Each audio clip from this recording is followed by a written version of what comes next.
What's the meaning of Afro-Caribbean? Afro-Caribbean. Afro-Caribbean. Afro-Caribbean.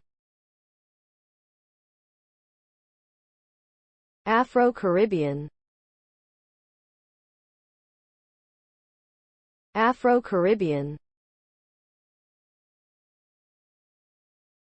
Afro-Caribbean refers to people of African descent who have migrated or were born in the Caribbean region. This term is used to describe the unique cultural and ethnic identity that has developed from the fusion of African and Caribbean cultures. Afro-Caribbean people have contributed significantly to the arts, music, food, and sports scene in the Caribbean.